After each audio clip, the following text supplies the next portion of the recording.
Do you want to play Warhammer or D&D with some fancy terrain but you have a low budget and very little time? No problem, with this project I got you covered. Learn to create the cheapest, easiest and fastest terrain ever. Hey crafters, welcome back to HANDCRAFTED. Today we're tackling one of the simplest, fastest and most budget-friendly terrain projects ever. Hills and rock formations made from cardboard. If you're looking to add some variety and strategy to your wargames or D&D campaigns without spending a fortune, this project is for you. Cardboard is easy to find. Honestly, you can probably grab some for free. And with just a little effort, you can transform it into terrain that blocks line of sight, adds elevation, and spices up your table like a pro. We will be creating lightweight but sturdy pieces that look amazing once painted. And I promise, this is a super beginner-friendly project. So grab some cardboard, a knife or scissors, and glue. And then, let's get started.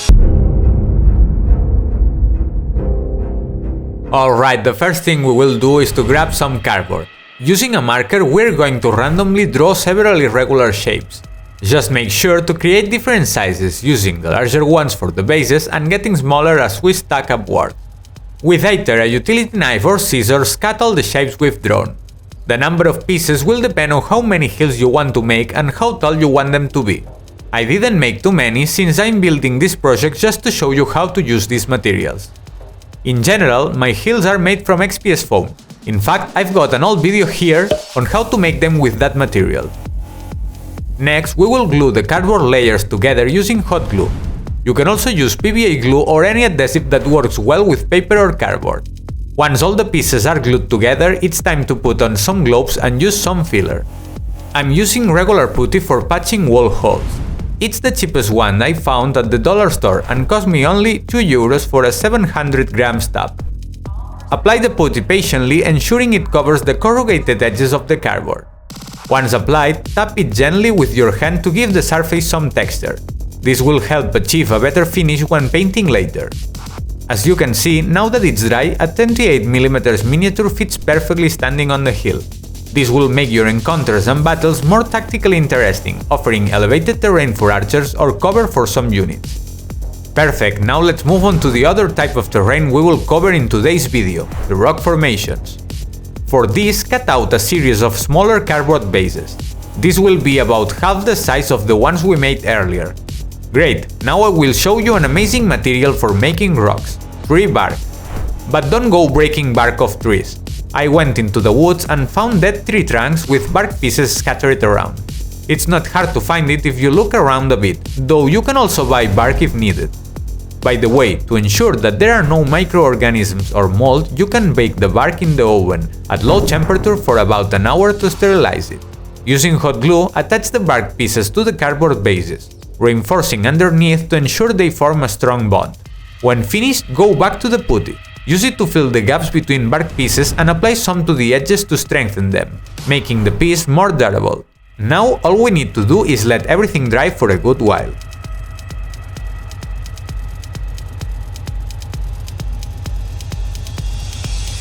Alright, before we dive into painting and finishing these pieces, if you're enjoying the video and want to see more affordable terrain ideas, hit the like button. It's a small gesture, but it really helps the channel grow and keep these projects coming. And if you're new here, make sure to subscribe and ring the notification bell. I've got tons of exciting builds coming up that will take your tabletop game setups to the next level. Okay, back to painting. I will be using a really simple palette as I want to keep this project as fast and easy as possible. But if you want to make them more fancy, you can check my basic painting guide here and apply some of the techniques I explained there. Okay, time to grab some paint and bring these cardboard hills and rocks to life. Alright, let's start with the rocks, and then we will move on to painting the hills. I am organizing it in this way to make the process easier to follow, but if you're making both type of pieces, you can paint them simultaneously to save time. First, we will prime the pieces with a couple of coats of black acrylic paint mixed with PVA glue. Make sure to also cover the bark and seam parts to strengthen them. Once the base coating is dry, apply a neutral gray overbrush, leaving the black visible in the deeper areas. Now, to create an interesting undertone and avoid having the rocks look plain gray, we will prepare several washes. For that, you just need to dilute some paint in water. Use whichever tones you prefer. In my case, I used green, brown and a dark red. Apply them directly to the rock, wet blending the colors on the surface to create a gradient. Let everything dry completely before moving on to the final step. Using an old makeup brush, apply a pure white very light dry brush. This will highlight all the textures and edges of the piece, adding depth and realism to the rock. Great, now let's move on to the hills. Just like with the rock formations, we will prime with a couple of coats of black acrylic paint mixed with PVA glue. Then apply a neutral gray overbrush around all the edges. It doesn't need to cover everything or be applied consistently. Next, we will follow up with a brown dry brush, applying it to selected areas.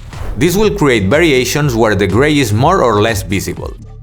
Do the same with green, focusing a bit more on certain spots while leaving others untouched. The goal is to achieve an organic look.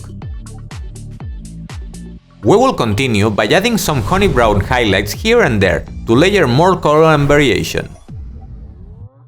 Finally, as the last step, apply a very light white dry brush, only to some of the edges.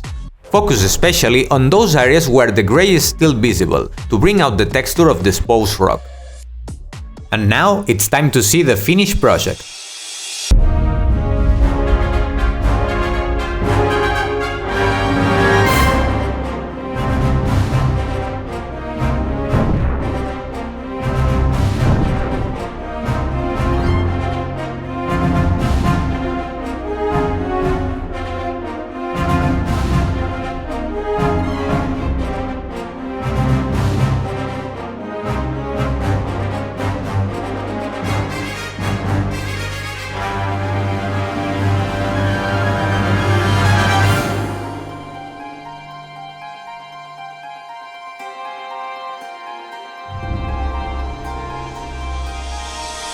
And there you have it! Our cardboard hills and rock formations are ready to transform your tabletop games. They are lightweight, cost almost nothing, and are incredibly easy to make. Plus, they are perfect for blocking line of sight, adding elevation and making every encounter a little more tactical and dynamic. This is proof that you don't need expensive materials or advanced skills to create terrain that looks great and works beautifully. If you enjoyed this video, make sure to hit that like button, leave a comment down below with your favorite budget-friendly crafting tips, and share your creations on social media. I would love to see what you make. And don't forget to subscribe for more crafting tutorials like this one. Whether you're a beginner or a veteran crafter, there's always something new to try here. Until next time, stay creative, keep crafting, and I will see you in the next video.